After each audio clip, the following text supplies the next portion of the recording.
నిన్నటి రోజున పాండవులు ఒప్పందం ప్రకారం ధర్మబద్ధంగా 12 సంవత్సరాల అరణ్యవాసాన్ని పూర్తి చేసుకున్నారు. చివరన ధర్మదేవత యొక్క దివ్యమైన అనుగ్రహాన్ని యక్షరూపకంగా సంపాదించుకున్నారు. యక్షుడి రూపకంగా వచ్చినటువంటి ధర్మదేవత ధర్మరాజు గారిని పరీక్షించి అత్యుత్తమైనటువంటి ఆయన యొక్క ధర్మ నిబద్ధతను గుర్తించి నీకు వరమిస్తున్నాను నాయన అని చెప్పి ధర్మదేవత వరమిచ్చారు. మీకు రాబోతున్నది 13వ సంవత్సరం పరమ కఠినమైనటువంటి అజ్ఞాతవాసం. అజ్ఞాతవాసం యొక్క నియమం ఏమిటి అంటే ఈ 1 సంవత్సర కాలం పాటు ఈ 5 పాండవులతో పాటు ద్రౌపది మాత కూడా ఈ 6లో ఏ ఒక్కరు గుర్తుపడ్డా మళ్ళీ అందరూ కలిసి 12 సంవత్సరాలు అరణ్యవాసం చేయాలి, 13వ సంవత్సరం అజ్ఞాతవాసం చేయాలి.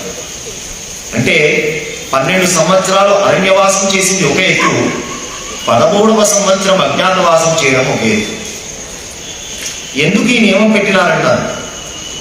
12 సంవత్సరాలలో అనేకమైన ఇబ్బందులు పెట్టి పాండవులను నిశ్శేషంగా చేద్దామని దుర్యోధనుడు పథకం రచించుకున్నాడు. ఒకవేళ 12 సంవత్సరాలలో గనక ఏదైనా మిస్ అయితే ఈ 13వ సంవత్సరం ఖచ్చితంగా 6లో ఎవరో ఒక్కరు దొరకకుండా పోతారా? మనమంటే ఇచ్చిన మాట తీసుకునేస్తాం, కానీ పాండవులు కాబట్టి మళ్ళీ 12 ఏళ్ళు అరణ్యవాసం, వాళ్ళ జీవితాంతం అరణ్యంలోనే గడిపేటట్టుగా ఇదొక స్కీమ్ పెట్టినాడు శకుని మామ. కాలానుగుణంగా శిక్షాస్మృతిలో న్యాయశాస్త్రంలో సంవత్సరాల యొక్క అవధి చెప్పబడ్డది. త్రేతాయుగ కాలంలో ఒకట దీక్షాకాలం శిక్షాస్మృతి 14 సంవత్సరాలు, ద్వాపరయుగానికి వచ్చేసరికి 13 సంవత్సరాలు, కలియుగానికి వచ్చేసరికి 12 సంవత్సరాలు. అందుకే శిక్షాస్మృతిలో చూడండి 12 సంవత్సరాల కఠిన కారాగార శిక్ష అంట. ఒక నియమం, ఒక దీక్ష, ఒక శిక్ష ఈ కాలం పూర్తి అయిపోయిన తర్వాత రద్దయిపోతుంది. యుగానుగుణంగా కాల నియమం అది. కాబట్టి రామచంద్రమూర్తి వారికి 14 సంవత్సరాల వనవాస నియమం. 14 ఎందుకు పెట్టినారు? కాబట్టి యుగానుగుణంగా ఉన్నటువంటి నియమం. ద్వాపరయుగానికి వచ్చేసరికి కొంచెం కుటిల నీతి కలిగిన వాడు శకుని కాబట్టి 13 సంవత్సరాలు అరణ్యవాసం పెట్టకుండా బాగా తెలివితో ఆలోచించి 13వ సంవత్సరం అజ్ఞాతవాసం అని ఇంక్లూడ్ చేసినాడు. అక్కడ దొరకకుండా ఇక్కడ దొరుకుతారు అని. ధర్మదేవత అనుగ్రహం. మనిషి ధర్మాన్ని పట్టుకున్నట్టయితే ఎంతటి కష్టమైనప్పటికీ కూడా సునాయాసంగా దాటగలడు. ఇది మహాభారతం మనకు చెప్తున్నటువంటి నీతి. కష్టం ఎవరికైనా వస్తుంది, కానీ కష్టకాలంలో మనిషి యొక్క జీవన విధానం ఎలా ఉండాలి? 12 సంవత్సరాలు ఇంత సుదీర్ఘంగా కుటుంబం అంతా అడవుల పారైపోతే ఏ ఒక్క చిన్న సన్నివేశంలోనైనా భీముడు రెచ్చగొట్టినాడు, అన్నా ఈ ఊరికే ధర్మం అంటున్నావు, అదే ధర్మం ప్రకారం ఆలోచిద్దాం. యో మాసస్స సంవత్సరః. వేదం ఒక మాట చెప్తున్నది, కాల గణన అనేటువంటిది అనుకూలంగా చేసుకునే అవకాశం మనకు ఇచ్చింది. అప్పుడప్పుడు కాలగణన చేసినప్పుడు ఉదయకాలాన్ని వేరుగా, రాత్రి కాలాన్ని వేరుగా 6 నెలలను సంవత్సరంగా చెప్పే అవకాశం ఉంది. అలాగే మాసాన్ని సంవత్సరంతో చెప్పింది వేదం. యో మాసస్స సంవత్సరః. అవసరమైతే కొన్ని ప్రత్యేకమైన పరిస్థితుల్లో మాసాన్ని సంవత్సరంగా లెక్క పెట్టుకోవచ్చు. ధర్మమే కదా అన్న, 13 మాసాలు అయిపోయిందంటే 13 సంవత్సరాలు అయిపోయినట్టే. కాబట్టి కోదాంపదా యుద్ధానికి అన్నాడు భీమయ్య. ఇట్లాంటి ప్రత్యేకమైనటువంటి సవరణలు కూడా ఉన్నాయి శాస్త్రంలో. అంతెందుకండి, విష్ణు సహస్రనామం అంతా చెప్పారు పరమేశ్వరుడు పార్వతీమాతకి. అంతా అయిపోయిన తర్వాత పార్వతీమాత కేనోపాయేన లఘునా విష్ణోర్నామ సహస్రకం పఠ్యతే పండితైర్నిత్యం శ్రోతుమిచ్చామి తత్వతః. స్వామి, ఈ సహస్రనామం చదవాలంటూ అరగంట పడుతుంది మా కలియుగంలో పుట్టినటువంటి మా పిల్లలందరికీ. కాబట్టి ఏమైనా షార్ట్ కట్ లేదా? తల్లి అప్పుడే అర్థం చేసుకున్నది బిడ్డల పరిస్థితి. కలియుగంలో పుట్టే మానవులంతా బిజీ అండి, అంతా గజిబిజీ. మీరేమో సహస్రనామం చెప్తున్నారు. అంతా విని చివరికి అడిగింది ఏదైనా చిన్న ఉపాయం లేదా సార్? అందుకే చూడండి, కలియుగంలో అన్ని షార్ట్ కట్లోనే అయిపోవాలి. మనం పోయినామా అయిపోవాలి పని, అంతే. విత్తనం పెట్టామా చెట్టు మొలవాలి, పండు రావాలి, తినాలి. అందుకే జీవితం కూడా షార్ట్ కట్ తోటే పోతుంది. పార్వతీమాత అడిగింది కేనోపాయేన లఘునా అంటే స్వామివారు ఏమన్నారు? శ్రీరామ రామ రామేతి రమే రామే మనోరమే. ఇది ఒక్కటి చదివితే విష్ణు సహస్రనామం చదివినట్టే అన్నారు. అంటే అర్థం ఇంకా విష్ణు సహస్రనామం చదవాల్సిన అవసరం లేదు, ఈ ఒక్క శ్లోకం చదువుకుంటే చాలు. మరి అంత పెద్ద మనిషి అంత పెద్దగా చెప్పాల్సిన అవసరం ఏమున్నదండి? డైరెక్ట్గా ఒకటే శ్రీరామ రామ రామేతి అంటే అయిపోయేది కదా. అంటే కొన్ని ప్రత్యేకమైన పరిస్థితుల్లో నిత్య పారాయణం చేసుకుంటూ ఒక్కొక్క సందర్భంలో మనకు కుదరని పక్షంలో అలాంటి ప్రత్యేకమైన పరిస్థితుల్లో పారాయణాన్ని మనం పోగొట్టుకోకుండా ఉండడానికి షార్ట్ కట్. కానీ ఇక షార్ట్ కట్ దొరికింది కదా అని చెప్పి అదే మార్గంలో వెళ్తామా? ఇది ధర్మరాజు గారు చెప్పారు భీమయ్యకి. వేదంలో చెప్పింది వాస్తవమే నాయనాడు చెప్పింది మాసాన్ని సంవత్సరంతో లెక్క పెట్టడం. కానీ అది కొన్ని ప్రత్యేకమైన పరిస్థితుల్లో మాత్రమే తీసుకోవాలి, అన్నిటికీ అది అప్లికేబుల్ కాదు. కాబట్టి మన 13 సంవత్సరాలు నియమం పాటించవలసిందే అన్నాడు. చూడండి, అది ధర్మం. కాబట్టి భారతం చెప్తున్నది ఎంత క్లిష్ట పరిస్థితుల్లో కూడా ధర్మ మార్గాన్ని వదిలిపెట్టకూడదు. ధర్మం అధర్మము చేత 12 సంవత్సరాలు అడవిలోకి నెట్టివేయబడ్డది. ధర్మాత్ముడే కష్టానికి నిలబడాలి, పరీక్షకు నిలబడాలి. కానీ చివరికి ఏమవుతుందో తెలుసునా? మనకు కనబడుతూ ఉంటారు లోకంలో అధర్మాత్ముడు చాలా గొప్పగా వైభవంగా కనబడుతూ ఉంటాడు. వారిని చూడగానే మనకేమనిపిస్తుంది? మనం కూడా కొంచెం సైడ్ ట్రాక్ పోతే బాగుండురా అనిపిస్తుంది. లోకంలో కనబడుతున్న సహజమైన విషయాలే మనం మాట్లాడుకుంటూ ఉన్నాం. కానీ శాశ్వతంగా పట్టాభిషేకం దేనికి జరిగింది? శాశ్వతమైన సుఖం గురించి ఆలోచించాలా, తాత్కాలికమైనటువంటి సుఖం గురించి ఆలోచించాలా? బుద్ధిమంతుడైన వాడు పెట్టుబడి పెడుతున్నామంటే ఒక 1 year కోసం పెట్టుబడి పెడతామా? శాశ్వతంగా తన వంశం వాళ్ళు కూడా ఈ వ్యాపారాన్ని చక్కగా చూసుకోవాలనుకుంటాడా? కాబట్టి బుద్ధిమంతుడి యొక్క లక్షణం అలా ఉండాలి. అందుకే ధర్మరాజు గారు నిరాకరించారు. యక్షరూపకంగా వచ్చినటువంటి ధర్మదేవత అడిగినటువంటి పరీక్షలో నిలబడ్డాడు. ధర్మరాజు, నాయనా భేష్, రాబోతున్నటువంటి అజ్ఞాతవాసం గడపడానికి నీకు చక్కనైనటువంటి వరమిస్తున్నాను. మీరు ఏ రూపం అంటే ఆ రూపంలోకి వెళ్ళిపోవచ్చు, మిమ్మల్ని ఎవరు కూడా గుర్తుపట్టే అవకాశం లేదు అని ధర్మదేవత యొక్క దివ్యమైన అనుగ్రహాన్ని పొందారు పాండవులు. 13వ సంవత్సరం అజ్ఞాతవాసం ఎక్కడ గడపాలా అని చెప్పి అందరూ ఒక చోట కూర్చొని విచారణ చేస్తూ ఉన్నారు. పురోహితులైనటువంటి గౌమ్య మహర్షి వారు ఉన్నారు, బ్రాహ్మణులు ఉన్నారు, సేవకులు ఉన్నారు. అందరూ కూర్చున్నారు. ఎక్కడ గడిపితే బాగుంటుంది?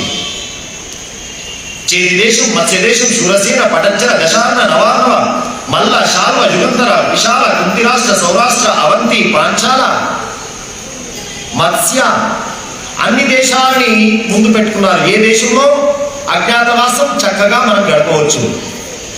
చివరికి నిర్ణయించారు ధర్మరాజు గారు, మత్స్య దేశం అయితే మనకు అనుకూలంగా ఉంటుంది. ఎందుకంటే మత్స్య దేశాన్ని పరిపాలిస్తున్నటువంటి విరాట మహారాజు పరమ ధర్మాత్ముడు. అంటే మిగతా వాళ్ళు తక్కువ అని కాదు, చాలా గొప్పనైనటువంటి ధర్మాత్ముడు. కారణం, అక్కడ అఖండమైనటువంటి గో సంపద ఉన్నది. గో సంపద ఉన్నది అంటే అక్కడ ధర్మం ఉన్నట్టే. ధర్మం ఉన్న చోట మాత్రమే గోమాత ఉంటుంది. అఖండమైనటువంటి గోవుల్ని పెంచి పోషించేటువంటి దివ్యమైన ప్రాంతం మత్స్య దేశం. వాళ్ళకి దక్షిణం వైపు తీసుకున్నా, ఉత్తరం వైపు తీసుకున్నా అనేకమైన వేల లక్షల కొద్ది గోశాలలు ఉన్నాయి. వాళ్ళ జీవనాధారమే గోవులు. కాబట్టి గోవు ఉన్నదంటే ఖచ్చితంగా ధర్మం ఉంటుంది. కాబట్టి అది ధర్మభూమి. కాబట్టి మత్స్య దేశంలో మనం అజ్ఞాతవాసం గడుపుదామని నిర్ణయించుకున్నారు. అంతేకాదు ఇంకో మూలభూతమైనటువంటి ఇంకో కారణం కూడా ఉంది మత్స్య దేశాన్ని సెలెక్ట్ చేసుకోవడంలో. ధర్మరాజు చాలా సునిశ్చితంగా ఆలోచిస్తాడు. మత్స్య దేశం ఎవరిది? మత్స్యగంధి మత్స్యుడు, చేప నుంచి వచ్చినటువంటి సంతానం. మత్స్యగంధిగా వచ్చినటువంటి వ్యాసుల ద్వారా ఈ వంశం వచ్చింది. మత్స్యగంధితో పాటు వచ్చినవాడు మత్స్యుడు. కాబట్టి వంశ పూర్వీకులు ఆశ్రయించిన మన వాళ్ళ దగ్గర ఆశ్రయించడంలో తప్పు లేదు. కాబట్టి మత్స్య దేశాన్ని సెలెక్ట్ చేసుకున్నాడు ధర్మరాజు. ధౌమ్యుల వారు చెప్తున్నారు, మీరిప్పుడు ఆ దేశం లోపల ఎవరికి కనబడకుండా ఒక సేవకుల లాగా మహారాజు దగ్గర ప్రవర్తించాల్సినటువంటిది ఉన్నది సంవత్సర కాలం పాటు.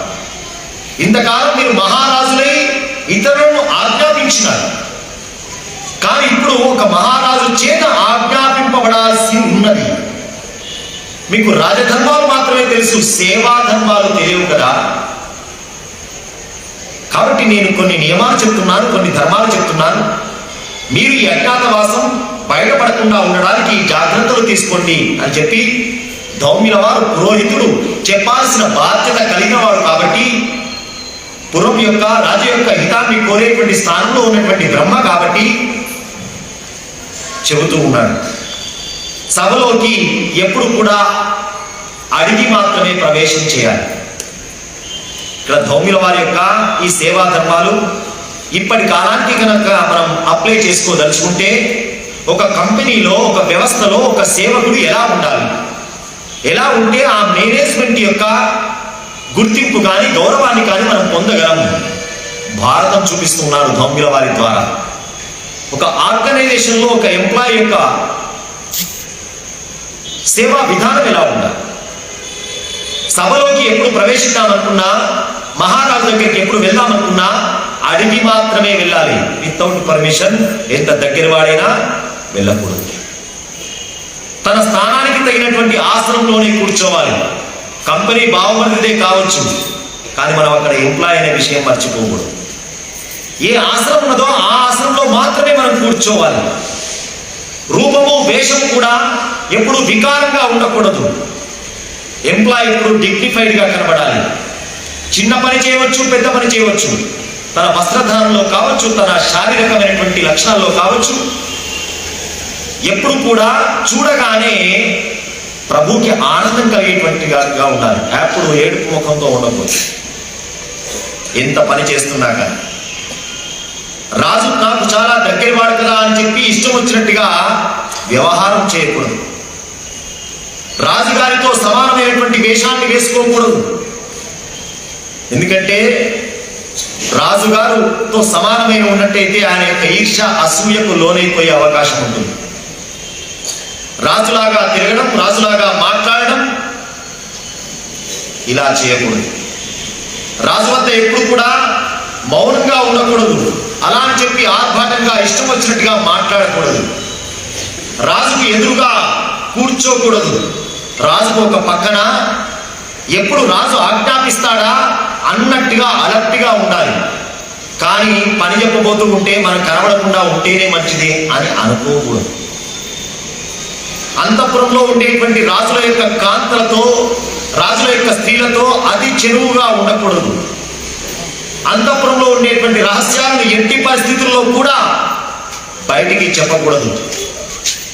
అంతేకాదు రాజు ఒకానొక సందర్భంలో గౌరవించాడని చెప్పి ఇక నా అంతటి వాడు లేడు, రాజు చేత సన్మానం పొందాడని చెప్పి ఉబ్బిపోకూడదు. ఎందుకంటే రాజుల చిత్తం, స్త్రీల చిత్తం ఎవరు అర్థం చేసుకోలేడు ప్రపంచం. పని చెబితే విపరీతమైనటువంటి కారణాలు చెప్పి తప్పించుకోకూడదు. అలా తప్పించుకునేటువంటి సేవకుడు రాజుకు ఇష్టడిగా ఉండడు. రాజు ఎదురుగా ఆవలింతలు కానీ, తుమ్మడం కానీ, గట్టిగా నవ్వడం కానీ చేయకూడదు. అది సడన్ గా వచ్చేది కదా సార్, మనం ఏం చేస్తామన్నా, వచ్చినా కొంచెం జాగ్రత్తగా పక్కకు తిప్పుకొని ఉండాలి. కానీ సభా మర్యాద అన్నారు. ఇలా అనేకమైనటువంటి నియమాలు ఇక్కడ చూపించినారు.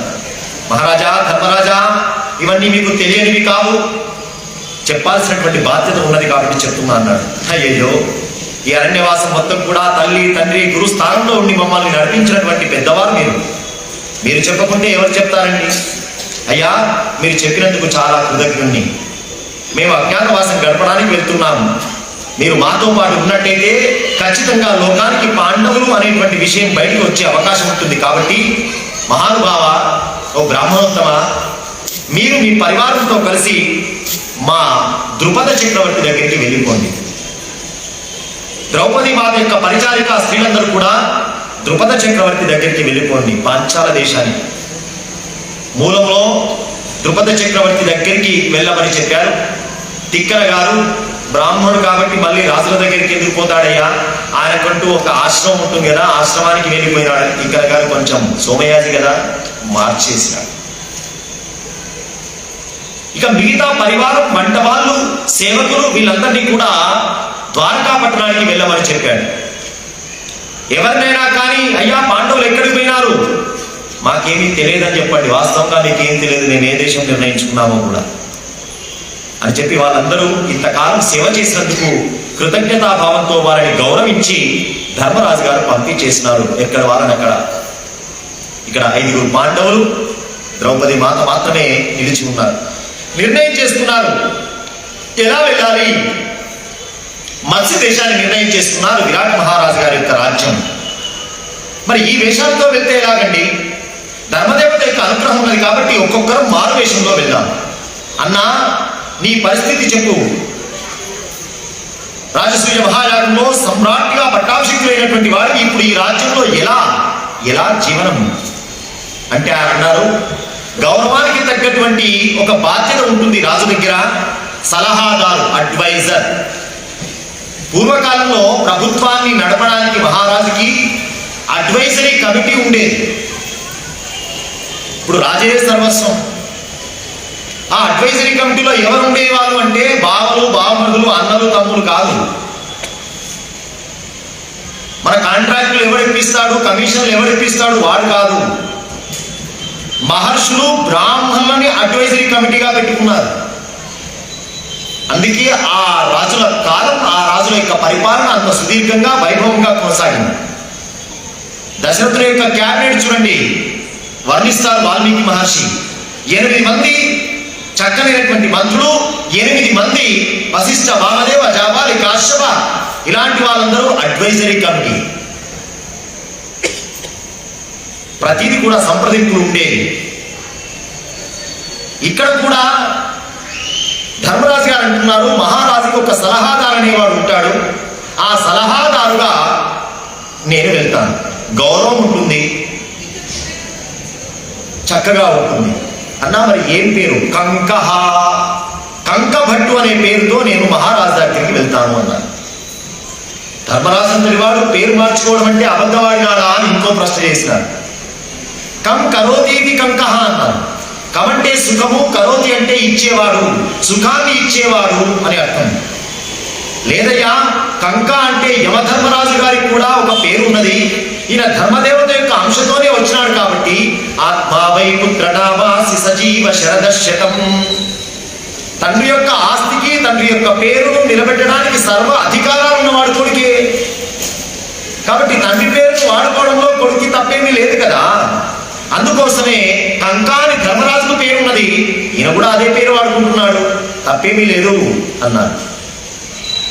అలా విరాట మహారాజు గారి దగ్గర సలహాదారుగా చేరుకున్నారు ధర్మరాజు గారు. ఇక్కడ బ్రాహ్మణుడిగా వెళ్ళాడు, బ్రాహ్మణ వేషంతో వెళ్ళాడు. తిక్కన గారు యతివేషధరుడై అన్నారు.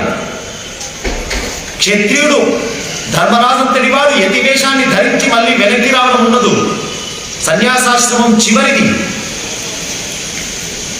కాబట్టి దాన్ని వేషంగా కూడా స్వీకరించే అవకాశం లేదు. ఒకవేళ అలా అనుకున్నా, నటన కోసం యతివేషధారుడై అనుకున్నా, సన్యాసి పాచికలాడడం అనేది అధర్మం. విరాట మహారాజు గారితో సరదాగా ఎప్పుడైనా కూర్చొని సలహాలు చెప్తూ ఆడుకోవడానికి ధర్మరాజు గారు పాచికలాడినారు. అజ్ఞాతవాస సమయం వర్ణిస్తారు.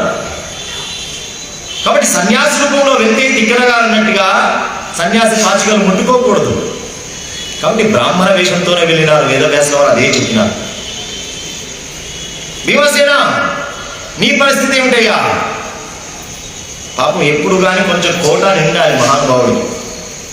అందుకోసం ఆయన అన్నాడు, వల్లభో నామ, వల్లభుడనేటువంటి పేరుతో నేను వంటవాడిగా చేరుతానయ్యా అన్నారు. బేష్, మంచి డిపార్ట్మెంటే సెలెక్ట్ చేసుకున్నాం. అర్జున నీ పరిస్థితి ఏమిటన్నారు? నాకు ఇతపూర్వమే ఇంద్ర సభలో ఊర్వశి యొక్క శాపాన్ని ఇచ్చింది.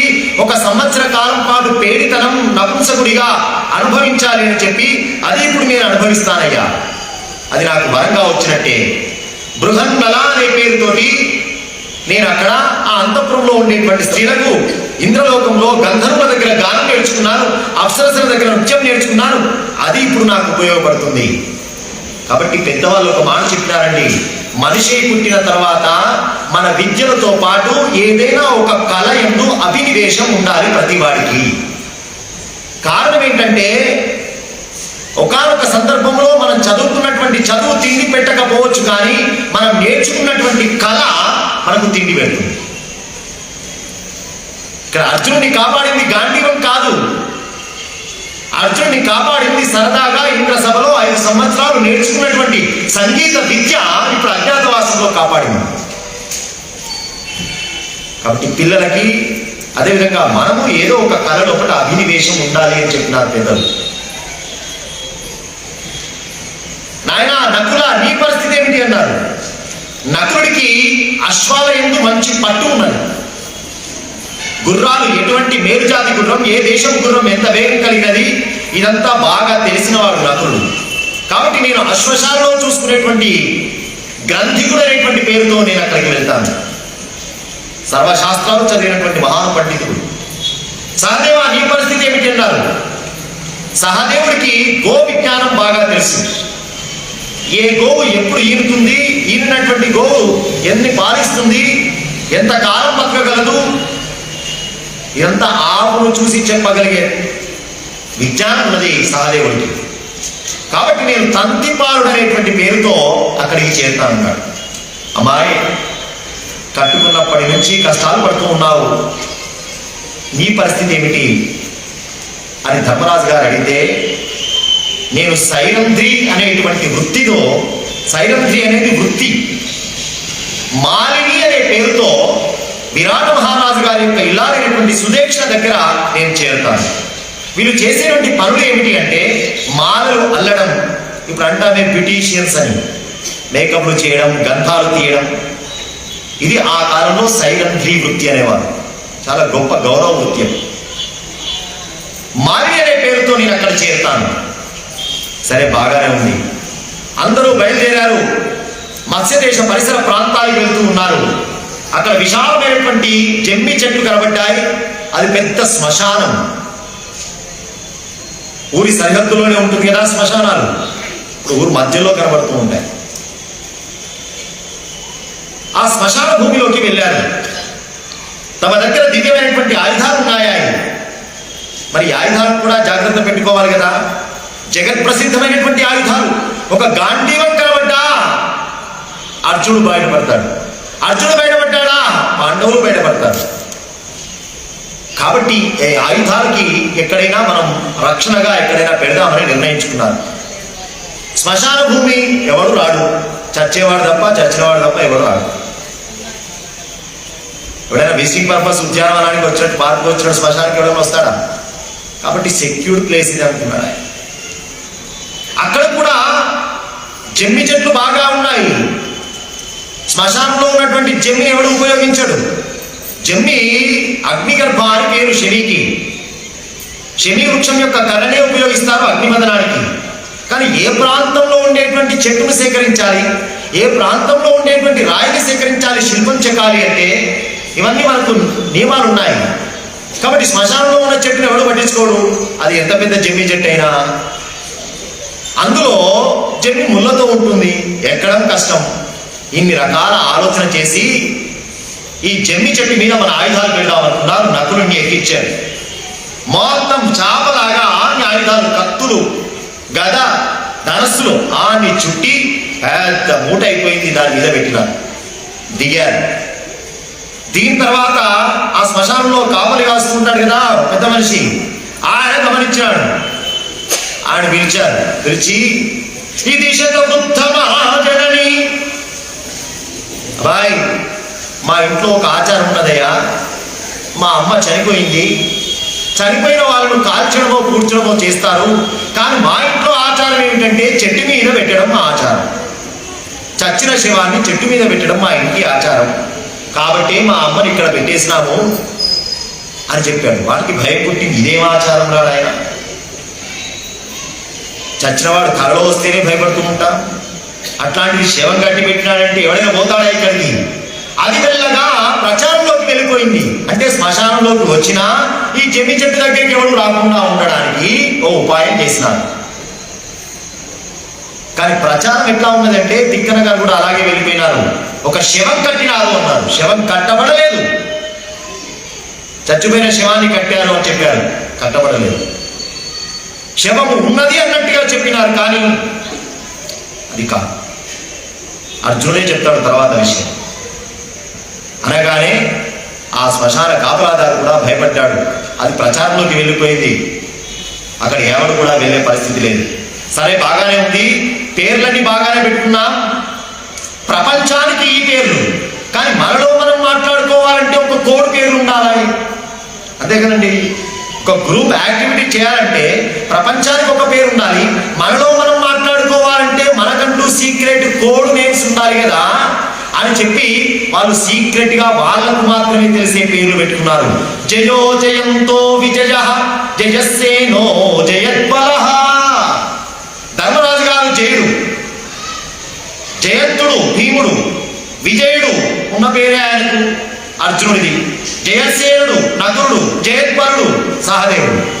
ఎందుకంటే వీళ్ళు మాట్లాడుతున్నప్పుడు మనం జయంతుడి దగ్గర కలుద్దాం అని ఎక్కడైనా మాట్లాడనుకోండి బయటి వారికి అర్థం కాదు జయంతుడు ఎవరు. అదే కంకపట్టు దగ్గర కలుద్దాం అన్నాం అనుకోండి బయటి వారికి అర్థమైపోతుంది, అంటే వీళ్ళకు వాళ్ళకు లింక్ ఉన్నదిరా అని. కాబట్టి కోడ్ వర్డ్స్ కోడ్ నేమ్స్ కూడా పెట్టుకున్నారన్నారు.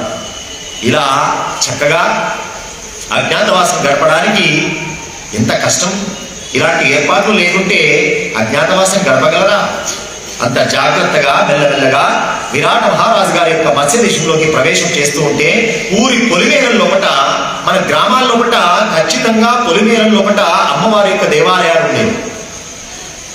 దాని గ్రామ దేవతలని పోలేరమ్మ అనవచ్చు, పోచమ్మ అనవచ్చు, ఎన్నో పేర్లు పెట్టవచ్చు కాక ఒక శక్తి రూపం ఉండేది ఊరిని కాపలా కాయడం, రక్షణకు. అలాగే మత్స్య దేశానికి ఊరి పొలిమేరల్లో అమ్మవారి యొక్క దేవాలయం ఉన్నది. ఆ దేవాలయం దగ్గరికి వెళ్ళారు పాండవులు ద్రౌపది మాతతో కలిసి.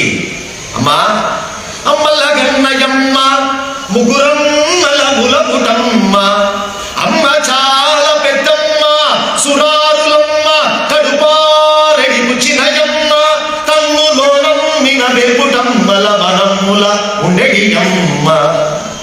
పోతన గారు అంటారు అమ్మల గన్నయమ్మ, ఆ జగదమ్మ త్రిశక్తి స్వరూపిణి, మహాశక్తి స్వరూపిణి, సృష్టి స్థితి లయకారిటువంటి అమ్మవారి యొక్క దర్శనం చేసుకున్నారు.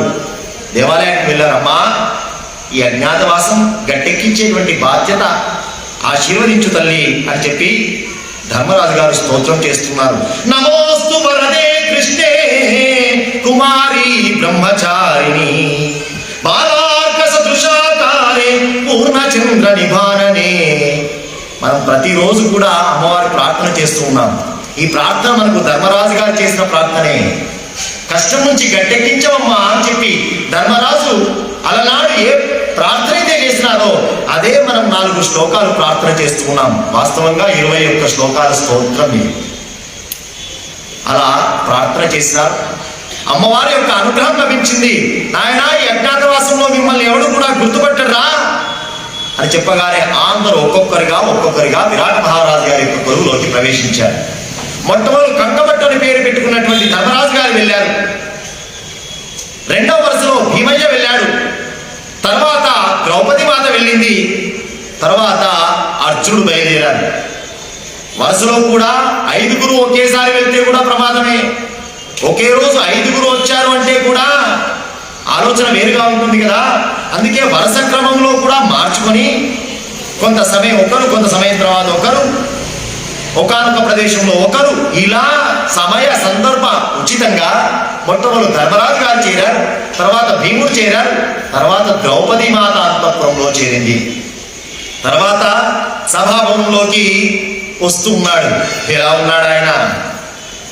కాళ్ళ అందలు కనబడకుండా చీర కట్టుకొని ఉన్నాడు. చేతులు అందం కనబడేట్టుగా శంఖ వలయాలు గాజులు కట్టుకుని ఉన్నాయి.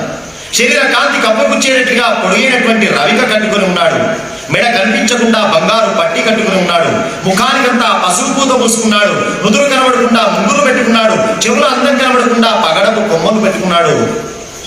మహానుభావుడు, ధనుర్ధారి అయినటువంటి అర్జునుడు, సాక్షాత్ నరుడు ఒక బృహన్నలా ఒక నపుంసకుడి వేషికంగా విరాట మహారాజు గారి దగ్గరికి వచ్చాడు. అయ్యా మహానుభావ, మహారాజా, మీ అంతఃపురంలో ఉండేటువంటి స్త్రీలందరికీ నాట్యం చేసేటువంటి అవకాశం, నాట్యం నేర్పించేటువంటి అవకాశం నాకు ఇవ్వండి. ఎవరయ్యాను? చూస్తూ ఉంటే రూపం మాత్రం నపుంసకుడిగా ఉన్నది కానీ నమ్మేటట్టు లేదయ్యా. ఆ శరీరము, ఆ నాట్యం చూస్తే ఒక మహావీరులాగా కనబడుతున్నావు కానీ నిన్నెవడైనా పేడేవాడు అనుకుంటాడా? ఆలోచనలో పడ్డాడు. అందులో అంతఃపురంలో పోస్ట్ ఇవ్వాలంటే ఇంతనా ఆలోచించాలి కదండి. రాజకన్యల మధ్యలో ఒక టీచర్గా పోస్ట్ ఇవ్వాలంటే అందుకోసమే ఆలోచించి డాక్టర్లను పిలిపించాడు. నిజంగా పేడివాడైనా కాదా అనగానే ఆ వైద్యులు పరీక్షించినారట. ఆడు ధనంబు నిక్కమునకు ఆలసి చూచినలేరు. స్త్రీ కాదయ్యా అన్నారు. పురుషుడా? మరి పుంస్వము పొడిమి తప్పియున్నది. పురుషుడు కూడా కాదు అన్నారు. అయితే నో ప్రాబ్లం, అపాయింటెడ్. అలా విరాట మహారాజు గారి యొక్క అంతఃపురంలో అర్జునుడు నాట్యగాడిగా అక్కడికి చేరినాడు. తర్వాత నకులుడు చేరినాడు. తర్వాత సహదేవుడు వారు చేరినారు. ఇలా చక్కగా గడుస్తున్నది కాలం. వంటవాడిగా చేరినాడు భీమయ్య. వంటశాలలో చూడండి, మొత్తం ఇన్ఛార్జ్ ఆయనదేనాయి. కాబట్టి తమ అన్నలకి రహస్యంగా వంట వండేటప్పుడే 1 కిలో 2 కిలోలు ఎక్కువ పడేయడం, అది పక్కన పెట్టడం, మిగిలింది విరాటుడికి ఫస్ట్ నైవేద్యం పక్కన అయిన తర్వాత. ఇదంతా రహస్యంగా అన్నగారికి, ద్రౌపది మాతకు, అర్జునుడికి మెల్లమెల్లగా చేరవేస్తున్నాడు. చూడండి, ఒకరికొకరు రహస్యంగా. అర్జునుడికి దొరికినటువంటి చీరలు అవి ఏవైతున్నాయో అవి ద్రౌపది మాతకి ఇవ్వడం. ఇలా కష్టాన్ని గడుపుతూ ఉన్నారు, ఒకరినొకరు సహాయం చేసుకుంటూ. 3 నెలలు గడిచింది. 4వ నెల మత్స్యదేశంలో ఒక ఉత్సవం, ఒక జాతర ప్రారంభమైంది. ప్రతి సంవత్సరం కూడా బ్రహ్మోత్సవం అని ఒక ఉత్సవం చేస్తారు. ఆ ఉత్సవం లోపల అనేక మంది క్రీడాకారులు తమ క్రీడా నైపుణ్యాన్ని చూపించుకోవడానికి వస్తారు. ఆ కాలంలో ఇప్పుడు క్రికెట్ ఎంత ఫేమసో అలా ఆ కాలంలో మల్ల యుద్ధం చాలా ఫేమస్గా ఉండేది. ద్వాపరయుగ కాలంలో రెజ్లింగ్, బాక్సింగ్, ఈ క్రీడ మల్ల యుద్ధం. దాంట్లో జీమూత మల్లుడు అనేవాడు ఎప్పుడు వచ్చినా వాడే పోటీదారు, వాడే గెలుపు. ఈసారి ఈ భీమయ్య రంగంలోకి దిగినాడు. భీముడు మహాబలాఢ్యుడని తెలుసుకొని విరాట మహారాజు అప్పుడప్పుడు సరదా కోసం పుల్లతోటి ఆటలాడిస్తూ ఉండేవాడట. మహారాజు గారి సరదా కోసం భీమయ్య పాపం తన ప్రాణాన్ని పరంగా పెట్టి పులులతో, సింహాలతో మహారాజును సంతోష పెడుతూ ఉండేవాడు. నాయనా, ఈ జీమూత మల్లుని మల్ల యుద్ధంలో ఓడగొట్టాలన్నాడు. భీముణ్ణి దించారు. జీమూత మల్లుడు చచ్చాడు. దిగిన తర్వాత చావే, ఓటమే ఎక్కడిది. భేష్, విరాట మహారాజు గారి యొక్క గౌరవం నిలబడ్డది. ఇలా కాలం గడుస్తూ ఉన్నది. 10 నెలల కాలం గడిచింది. తల్లి గర్భంలో ఉన్నటువంటి శిశువును ఏ రకంగా, ఎంత జాగ్రత్తగా తల్లి కాపాడుతుందో అలా మాతృగర్భంలో ఉన్నటువంటి శిశువుల్లాగా వాళ్ళందరూ కూడా చాలా జాగ్రత్తగా అజ్ఞాతవాసం గడిపారు. ఇక 11వ నెల రానే వచ్చింది. కీచకుడు సింహబలుడు అనే పేరు కలిగిన వాడు. కానీ వాడికి సింహబలుడు అనే పేరున్నా ప్రపంచ ప్రఖ్యాతి గడించినటువంటి పేరు ఏమిటంటే కీచక. చేసే పనులను బట్టి వస్తుంది కదా పేరు. తల్లిదండ్రులు ఎంత మంచి పేరు పెట్టినా మనం సంపాదించుకునే పేరు ఒకటి ఉంటుంది, అదే శాశ్వతంగా నిలబడుతుంది. కీచక అని వాడు పేరు. చేసే పనులన్నీ మహా కిరాతకమైన పనులు కాబట్టి. వాడు వారితో పాటు సోదర శతం, వాళ్ళకి ఉపకీచకులు అని పేరు. వీడు ఎటుపోయినా తానా తందానా అని వీళ్ళ బ్యాచ్ ఉపకీచకులు అంటారు. వాళ్ళకి పేర్లు ఉన్నాయి. చెప్పుకోవడానికి మేము కీచక పరివారం అని చెప్పుకోవడం.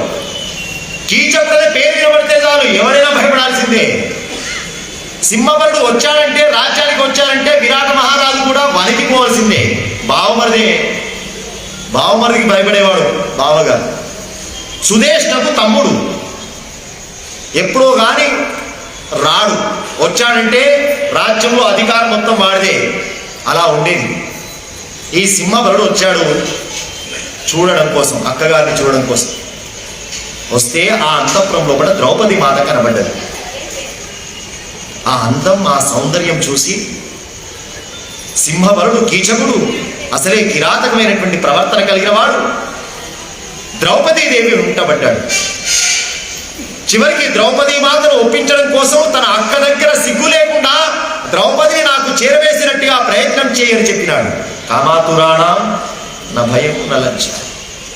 అందుకే ఇప్పటికీ కూడా వాడి పేరు మారుమవుతుంది పేపర్లలో, అలాంటి ప్రవృత్తి కలిగిన వాళ్ళని. కీచక అని అలాంటి దుర్మార్గమైన లక్షణం. ఒక సోదరుడితో మాట్లాడేటువంటి మాటల ద్రౌపది మాతను, అమ్మాయి మా తమ్ముడు వచ్చాడు, వాడు చాలా సంవత్సరాల నుంచి రాలేదు, నా కోసం చాలా కానుకలు తెచ్చారట, ఆ కానుకలు తీసుకురావడం కోసం వెళ్ళవమ్మా అని పంపించింది. ఆవిడన్నది, ఆయన పరిస్థితి నాకు తెలుసమ్మా, నేను వెళ్ళడం ధర్మం కాదు. మీకు ఇతపూర్వమే నేను మీ దగ్గర పనిచేసేటువంటి సందర్భంలో ఒక మాట చెప్పినాను, నేను ఇట్లాంటి చెడు పనులకి వెళ్ళను, పాచి అన్నం నాకు పెట్టకూడదు, కాళ్ళు నా చేత ఒత్తించుకోకూడదు, ఇవన్నీ పెట్టే మీకు దగ్గర చేరినాను కదా, ఇప్పుడు మీరు వెళ్ళమంటారు. బాగా బలవంతం చేసింది. భీమసేనుడిని ప్రార్థన చేసింది, భీమయ్య దగ్గరికి వెళ్ళింది. భీముడు రాత్రిపూట నర్తనశాలకు రమ్మని చెప్పాడు. వీరందరూ కూడా అర్జునుడు పాఠం చెప్పేటువంటి, నాట్యం చెప్పేటువంటి ఒక గది ఉన్నది. అది కొంచెం ఊరికి దూరంగా ఉంటుంది, అంటే ఈ రాజభవనానికి దూరంగా ఉంటుంది. సాయంకాలం సమయంలో వాడిని అక్కడికి రమ్మను, వాడికి ఎలాంటి శిక్ష వేయాలో నేను చూసుకుంటా అన్నాడు భీమయ్య. అలా ద్రౌపది మాత ద్వారా కీచకుడు సాయంత్రం రప్పింపబడ్డాడు నర్తనశాలకి. స్త్రీ వేషంతో వెళ్ళినాడు. అక్కడ ఉండేటువంటి కాగడాల యొక్క కాంతి తీసివేయబడ్డది. ద్రౌపది అనేటువంటి ఉద్దేశంతో గట్టిగా పట్టుకోబోయినాడు. ఆ భీముడి యొక్క కౌగిలి లోపల కీచకుడు బంధింపబడి ఎలా చంపాడంటే, ఎంత నిర్దాక్షిణ్యంగా చంపాడంటే, భీముడికి రికార్డు ఉన్నది, ట్రాక్ రికార్డు ఉంటుంది కదా ఒక్కొక్కరికి. భీముడు చంపినటువంటి రాక్షసుల్లో అతి కిరాతకంగా చంపిన రాక్షసులు ఎవరంటే వీడే. ఎంత కిరాతకంగా చంపినాడంటే, చంపిన తర్వాత కాగడా వెలిగించి, ద్రౌపది చూడమ్మా, నిన్ను అవమానించిన వాడి పరిస్థితి ఎలా ఉన్నదో రేపు దుర్యోధనుడి పరిస్థితి కూడా ఇలాగే ఉంటుంది అజ్ఞాతవాసం ముగిసిన తర్వాత అని చెప్పి కాగడా వెలుగులో చూపించినాడు. ఏడి కీచకుడు ఉంటేనా అక్కడ. ఈ పొట్టను చీల్చి, ఈ తలకాయ తీసి పొట్టలో పెట్టి, కాళ్ళు మలిచి, కాలు మొత్తం విరిచేసి, కాళ్ళు కూడా పొట్టలో పెట్టి ఒక ఫుట్బాల్ తయారు చేసినాడు. కీచక చావు అంటే అది. అంత భయంకరంగా చంపినాడు కీచకుడిని. చంపడం కాదు, తీసుకుపోయి అక్కడ బయటపడేసినాడు. భయపడ్డాడు విరాట మహారాజు, ఎవరు చంపి ఉండవచ్చు. ఉపకీచకులు వెంటబడ్డారు. ఈ అమ్మాయి వల్లనే, ఈ అమ్మాయికి 5 గంధర్వులు పత్రులు అని చెప్పినారు, వాళ్ళే వచ్చి చంపినారు, ఈ అమ్మాయిని చంపాలి, మా అన్నను చంపాయని వెంటబడితే ఒక అరుపు అరిచింది. వంటశాలకు అప్పుడే పోయినటువంటి పెద్ద మనిషి మళ్ళీ వస్తున్నానమ్మా అని చెప్పి మొత్తం మసిపూసుకొని, కనబడకూడదు కదా, అక్కడే ఒక కర్ర దొరికితే ఆ అగ్నిలో పెడతారుగా కర్ర, అది పట్టుకొని వస్తున్నాడు. ఓ భయంకరమైనటువంటి గంధర్వుడు యక్షుడా అన్నట్టుగా పరిగెత్తుకుంటూ వస్తే హడలిపోయినారు. ఆ ఉపకీచక పరివారాన్ని కూడా చంపేసినాడు. మొత్తం పీడా పోయింది.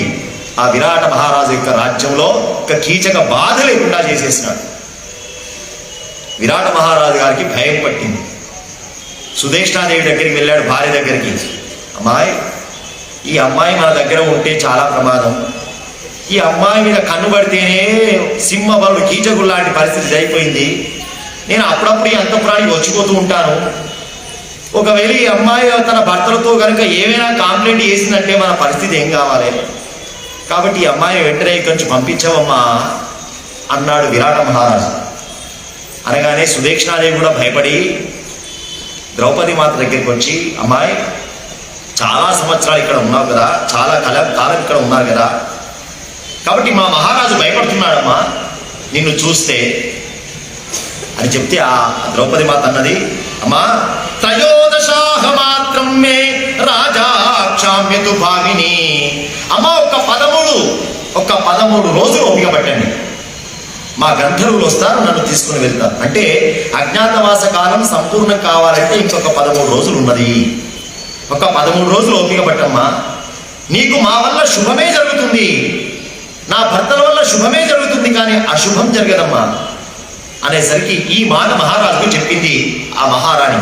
ఒక 13 రోజులు ఓపిక పట్టమంటున్నారని. సరే పడదాం, ఆ 13 రోజులు నేను అంతఃపురానికి రానే రానన్నాడు పెద్ద వర్షం. అలా మొత్తానికైతే అజ్ఞాతవాస సమయం లోపట కీచక సంహారం పూర్తయిపోయింది. ఈ వార్త దావానంలా ప్రపంచమంతా పాకిపోయింది.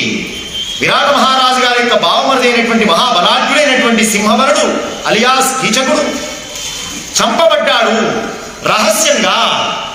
ఎవరి చేత చంపబడ్డాడో తెలియదు కానీ చచ్చాడు. అతనితో పాటు అతని సోదర పరివారం కూడా చచ్చారు. హస్తినాపురంలో క్యాబినెట్ మీటింగ్ పెట్టినాడు దుర్యోధనుడు. అజ్ఞాతవాసంలో ఎక్కడ ఉన్నారని చెప్పి గూఢాచారుణ్ణి ప్రతి దేశంలో పెట్టినాడు, కానీ వర్తమానం తెలియడం లేదు దుర్యోధనుడికి.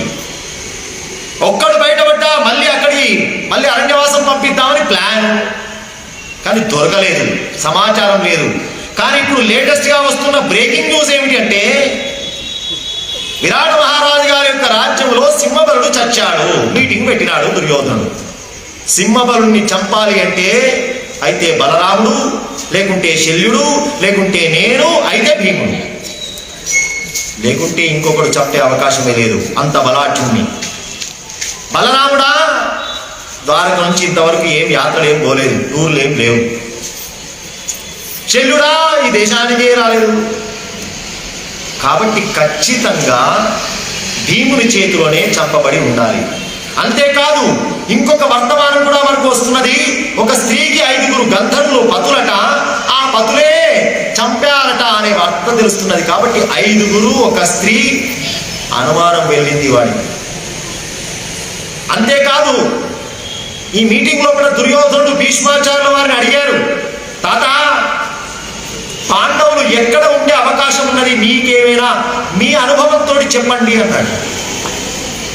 అంటే ఆయన అన్నాడు, ఎక్కడ ఉన్నారో నాకు తెలియదు, కానీ ధర్మరాజు ఉన్న చోట మాత్రం పరిస్థితి ఇలా ఉంటుందయ్యా. ధర్మం ఉన్న చోట సుభిక్ష ఉంటుంది, ధర్మం ఉన్న చోట గో సంపద ఉంటుంది, ధర్మం ఉన్న చోట వర్షాలు చక్కగా పడతాయి. కాబట్టి ఇప్పుడున్న వర్తమాన కాల పరిస్థితుల్లో ఏ దేశంలో ఇలాంటి పరిస్థితి ఉన్నదో అక్కడ ఉండవచ్చు. ఈ ఆలోచనను కూడా కన్సిడర్ చేసినాడు.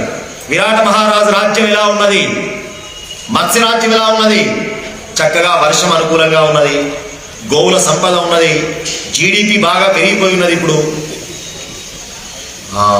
అయితే అన్ని రకాల అనుమానాలను మనం కనుక గమనిస్తే మత్స్య దేశంలో పాండవులు ఉండాలి.